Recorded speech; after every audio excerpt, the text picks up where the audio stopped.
പ്രിയപ്പെട്ട സഹപ്രവർത്തകരെ, ഈ യോഗത്തിൻ്റെ അധ്യക്ഷൻ എന്ന നിലയിൽ ഒരു അധ്യക്ഷ പ്രസംഗത്തിനൊന്നും ഞാൻ മുതിരുന്നില്ല. കാരണം ബഹുമാനപ്പെട്ട മന്ത്രിക്ക് ഇനിയും ഒരുപാട് പരിപാടികളിൽ പങ്കെടുക്കേണ്ടതുണ്ട്. അദ്ദേഹത്തിൻ്റെ തിരക്കാണ്. അതോടൊപ്പം തന്നെ ഞങ്ങളുടെ ഈ ഡിപ്പാർട്ട്മെൻറ്റുമായി ബന്ധപ്പെട്ട 1-2 സങ്കടങ്ങൾ ബഹുമാനപ്പെട്ട മന്ത്രിയുടെ അനുവാദത്തോടുകൂടി അറിയിക്കാനായിട്ട് അല്പസമയം എന്നെ അനുവദിക്കണമെന്ന് ഞാൻ അഭ്യർത്ഥിക്കുകയാണ്. പ്രിയമുള്ളവരെ, നമുക്ക് എല്ലാവർക്കും അറിയാം, ഭൂമി ഉള്ളിടത്തോളം കാലം നമ്മുടെ ഈ റവന്യൂ ഡിപ്പാർട്ട്മെൻറ്റ് ഉണ്ടാകും എന്നുള്ള സത്യം. അതിവിടെ ആവാലവൃത്ത ജനങ്ങൾക്ക് അറിയാമെന്നുള്ളൊരു കാര്യമാണ്. പക്ഷേ ഏറെ സങ്കടമെന്ന് പറയട്ടെ, ഈ റവന്യൂ ഡിപ്പാർട്ട്മെൻറ്റിൻ്റെ ഏറ്റവും താഴെയുള്ള വില്ലേജ് ഓഫീസിലെ ഈ ഫീൽഡ് അസിസ്റ്റന്റുമാർ ഇന്ന് അനുഭവിക്കുന്ന ദുരവസ്ഥ, അത് എന്നെങ്കിലും സാറിനെ കാണുമ്പോൾ നേരിട്ട് അറിയിക്കണമെന്ന് ആഗ്രഹിച്ചിരുന്നതാണ്. കാരണം ഇന്നും നമ്മുടെ ഈ വില്ലേജ് ഫീൽഡ് അസിസ്റ്റന്റുമാർ ഫീൽഡിൽ പോകുന്നത് അവരുടെ പോക്കറ്റിൽ നിന്ന് കാശ് ചിലവാക്കിയിട്ടാണ് പോകുന്നത്. മറ്റെല്ലാ ഡിപ്പാർട്ട്മെൻറ്റിലും വാഹനം അനുവദിച്ചപ്പോഴും നമ്മുടെ ഈ ഡിപ്പാർട്ട്മെൻറ്റിലെ ഫീൽഡ് അസിസ്റ്റന്റുമാർ ഇപ്പോഴും ഓട്ടോറിക്ഷയെ ആശ്രയിക്കേണ്ട അവസ്ഥയാണ്. എന്തിനേറെ പറയുന്നു, മണൽ കടത്ത് പിടിക്കാനായിട്ട് റിവർ മാനേജ്മെൻറ്റ് വഴി ഇന്നോവ ക്രിസ്റ്റ കാറാണ് അനുവദിച്ചത്. ആ സമയത്തും നമുക്ക് ഒരു പരിഗണനയും തന്നില്ല എന്നുള്ളത് ഏറെ സങ്കടമുണ്ട് സാർ. അതുകൊണ്ട് തന്നെ ഞങ്ങളുടെ ഈ വില്ലേജ് ഫീൽഡ് അസിസ്റ്റന്റുമാർക്ക് വേണ്ട പരിഗണന നൽകണമെന്ന് താഴ്മയോടുകൂടി ഞാൻ അപേക്ഷിക്കും.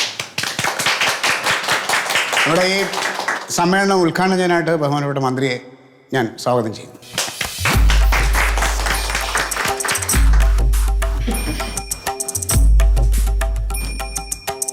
വേദിയിലും സദസ്സിലും ഇരിക്കുന്ന പ്രമുഖരെ, മിത്രങ്ങളെ, എല്ലാവർക്കും നമസ്കാരം. ശ്രീ മന്മഥൻ പറഞ്ഞ വാക്കുകൾ ഞാൻ കടമെടുക്കുകയാണ്. അതായത്, ഈ ഭൂമി നിലനിൽക്കുന്നിടത്തോളം കാലം റവന്യൂ ഡിപ്പാർട്ട്മെന്റും കാണും. അതിലെ ഉദ്യോഗസ്ഥരായിട്ടുള്ള ആളുകൾ പല കാലങ്ങളിലായി പറഞ്ഞിട്ടുള്ള പരാതികൾ നമ്മൾ അനുഭാവപൂർവ്വം പരിഗണിച്ചിട്ടുണ്ട്. ഇപ്പോൾ അവർ ഉന്നയിക്കുന്ന ഒരു കാര്യം വളരെ ന്യായമാണ് എന്നാണ് എനിക്ക് തോന്നുന്നത്.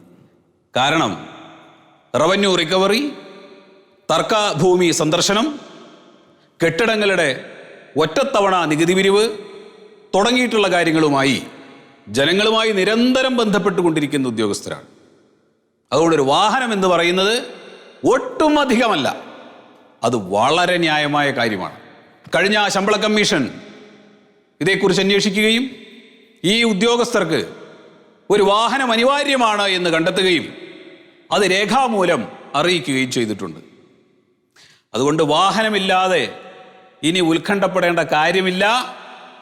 ഞാൻ ഇവിടെ വെച്ച് ഉറപ്പ് പറയുന്നു, ഈ ഉദ്യോഗസ്ഥർക്ക് സഞ്ചരിക്കുന്നതിന് വേണ്ടി ഒരു ഇലക്ട്രിക് കാർ, എന്താണ് ഇലക്ട്രിക് കാർ, ഒരു ഇലക്ട്രിക് കാർ അനുവദിക്കുന്നതാണ് എന്ന് ഞാൻ ഇവിടെ വെച്ച് പറയും.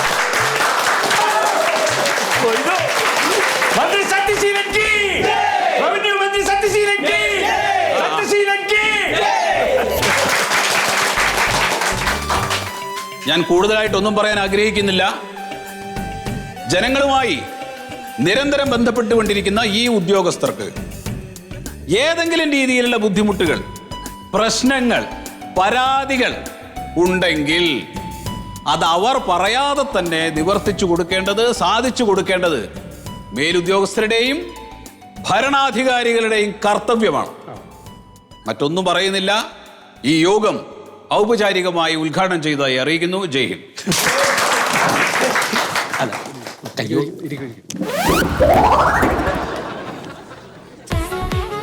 സാറേ, മധുരം കഴുകി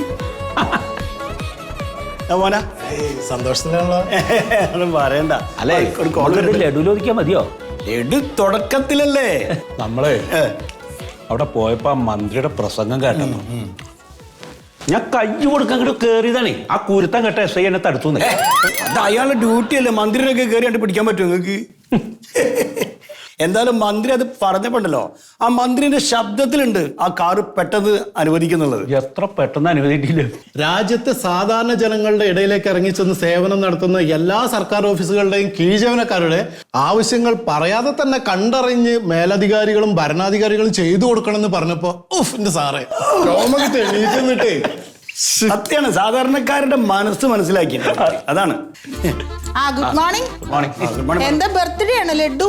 അല്ല ബർത്ത്ഡേ അല്ല, മന്ത്രി കാറ് അനുവദിക്കുന്നു പറഞ്ഞല്ലോ, അതിന്റെ ഒരു സന്തോഷത്തിന്. അതിനിപ്പോഴേ ലഡു വിതരണം ചെയ്തോ? അതെ, സർക്കാരിന്റെ കാര്യമാണ്. കാറൊക്കെ കിട്ടിയിട്ട് ഈ ലഡു വാങ്ങിയാൽ മതിയായിരുന്നു. അല്ല അറിയാലോ സർക്കാരിന്റെ. എന്തായാലും മേടിച്ചല്ലോ ഒരെണ്ണം കേട്ടതാ. രാവിലെ തന്നെ മധുരം കഴിക്കണം നല്ലതാ. എന്നാൽ ശരി, നടക്കട്ടെ. ഒരു സാമാന്യ മര്യാദ ഇല്ലാത്ത സ്ത്രീയാട്ടത്. എന്തിനു നെഗറ്റീവ് അല്ലേ? എന്റെ നാക്കറിയാൻ പറ്റാഞ്ഞാൽ മതിയായിരുന്നു. അല്ലെങ്കിൽ എന്തെങ്കിലും നല്ലത് പറയലുണ്ടോ മാഡം? ഇപ്പൊ കാറ് കിട്ടി നോക്കട്ടെ. പിൻസീറ്റിൽ മലയാളിച്ചമ്മ ഇരിക്കുമ്പോൾ ഇരിക്കൂലേ? ഈ കുറ്റമൊക്കെ പറഞ്ഞിട്ടുണ്ടല്ലോ, ഞായറാഴ്ചയുള്ള അവധി ദിവസങ്ങളൊക്കെ വരുമ്പോഴേ ഇവര് ഷോപ്പിങ്ങിനും കല്യാണത്തിനൊക്കെ ഈ കാറിൽ തന്നെ കയറി നളിഞ്ഞിട്ട് പോവും ചെയ്യും. ആ ബോർഡ് എടുത്ത് മാറ്റിയാൽ മതിയല്ലോ. അവർക്കാണേ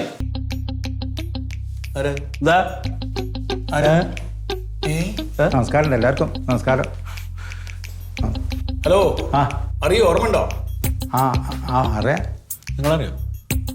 ഞാനത് പറഞ്ഞില്ലേ, ഒരു ഓട്ടോറിക്ഷ കയറിയിട്ട് 90 രൂപ മേടിച്ച് 10 രൂപ ബാക്കി 10 രൂപ കക്ഷിയാണ്. അതിന്റെ സെർവർ ഇപ്പോഴും ഓക്കെ ഉണ്ടാവില്ല അല്ലേ? ഇപ്പൊ റെഡിയാ, ഞാൻ ഗൂഗിൾ പേ ചെയ്തുതരാം. വേണ്ട, ചെയ്യണ്ട. അല്ല എന്തായാലും വന്നല്ലേ, ഞങ്ങളുടെ സന്തോഷത്തിൽ പങ്കുചേർന്നു. ഒരു ലഡു എടുക്ക്. സാറിന്റെ ഹാപ്പി ബർത്ത്ഡേ. ബർത്ത്ഡേ ഒന്നുമല്ല, സർക്കാർ ഞങ്ങൾക്ക് കാർ അനുവദിച്ച് ഞങ്ങൾക്ക് ആപ്പോ ഓട്ടോറിക്ഷയിലൊന്നും പോകേണ്ട കാര്യമില്ല. അല്ല, ഞാൻ ആ കാര്യം അറിഞ്ഞിട്ട് അങ്ങോട്ട് വന്നു സാറേ.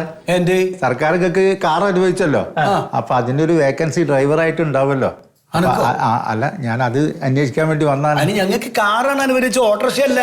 അല്ല സാറേ, ഞാൻ കാറ് ഓട്ടോറിക്ഷ മാത്രമല്ല ഓടിക്കുക, കാർ ഓടിക്കും, മറ്റേ ടെമ്പോ ട്രാവലർ ഓടിക്കും, പിന്നെ കണ്ടെയ്നർ ഓടിക്കും, ലോറി ഓടിക്കും, പിന്നെ വെള്ളിമൂങ്ങ, നായ്ക്കുറുക്കൈ. നായ്ക്കുറുക്ക എന്ന് പറഞ്ഞാല് കാറും അല്ല ജീപ്പും അല്ലാത്തൊരു സാധന. അത് ശരി. അപ്പൊ ഈ വെള്ളിമൂങ്ങ എന്താന്നുള്ള സത്യത്തിൽ എനിക്ക് തിരുപാടായില്ല. അതെ, എന്റെ സ്വഭാവം വെച്ചിട്ട് ഒരു ഗവൺമെന്റ് സ്ഥാപനത്തിൽ ഡ്രൈവർ ആവാനുള്ള യോഗ്യത എനിക്കില്ല. അന്ന് എന്നോട് പെരുമാറി എനിക്കറിയാം കേട്ടോ. അല്ല അതെ സാർ, അത് ഞാൻ ഓട്ടോറിക്ഷ പോകുമ്പോഴാണ് ആ സ്റ്റാൻഡേർഡ്. പക്ഷെ ഞാൻ സർക്കാർ വണ്ടി പോകുന്ന സമയത്ത് എന്റെ സ്റ്റാൻഡേർഡ് മാറും. രണ്ടിനും 2 ലൈൻ ഉണ്ട്. ഉണ്ട്. അത് ശരി. ആ വണ്ടിയിലെ ഡ്രൈവറുടെ ജോലിക്ക് വേണ്ടി മൊയ്തുനോട് ചോദിക്കാൻ വന്നാണ്. ഇത് മൊയ്തുവിന്റെ അമ്മായിപ്പം കൊടുത്ത വണ്ടിയല്ല. അല്ല അതറിയാം, എന്നാലും നിങ്ങൾ എല്ലാവരും കൂടി ഒരു തീരുമാനത്തിലെത്തി എനിക്കൊരു ഡ്രൈവറെ പണിയും കിട്ടും. സർക്കാർ ഞങ്ങളുടെ ഡിപ്പാർട്ട്മെന്റിന് തന്ന വണ്ടിയാണത്. അപ്പൊ അതില് ഡ്രൈവറെ വെക്കാൻ സർക്കാരിനെ അവകാശമുള്ളൂ, നമുക്ക് എന്ത് അവകാശമുള്ളൂ? അല്ല സാറേ, ഞാൻ JCB ഒക്കെ ഓടിക്കൂ, ഫ്ലാറ്റ് ഒക്കെ പൊളിക്കൂ, വില്ലേജ് ഓഫീസ് പൊളിക്കണം വേണേ പറഞ്ഞോളൂ, ഞാൻ പൊളിച്ചുതരാം. വില്ലേജ് ഹൗസ് പൊളിക്കാൻ വന്ന ഈ അല്ല ഇൻട്രസ്റ്റ് ഉണ്ട് മതിയോ, അല്ലെങ്കിൽ ഇപ്പൊ വേണ്ട. ഇൻട്രസ്റ്റ് ഇല്ല, ഈ തൽക്കാലം വിട്ടോ. എന്തെങ്കിലും വിളിച്ച് പറഞ്ഞു. ഞാൻ അത്ര ഹെവി ഡ്രൈവറാ സാർ, ഒരു ജോലിന്റെ കാര്യം ആയിക്കോട്ട് പറഞ്ഞു. അല്ല അത് സർക്കാർ തീരുമാനിക്കണം. അതിന്റെ അപേക്ഷ ഒക്കെ വേണ്ടി വരുമ്പോ ചോദിക്കുമ്പോ ചെയ്തു കൊടുത്താൽ മതി കേട്ടാ. പൊക്കോ ഒരു ലഡു കൂടി തരും. എന്ത്? എന്റെ ഭാര്യ പ്രഗ്നന്റ്, അവക്ക് ഭയങ്കര ഇഷ്ടം ലഡു. രണ്ടെണ്ണം മൂന്നെടുത്തിക്കണേ. വല്ലാത്തൊരു മനുഷ്യല്ലേ. മാറിപ്പോയി, ഇങ്ങോട്ട് പോയി കൈമേൽ ലഡു കിട്ടിയപ്പോ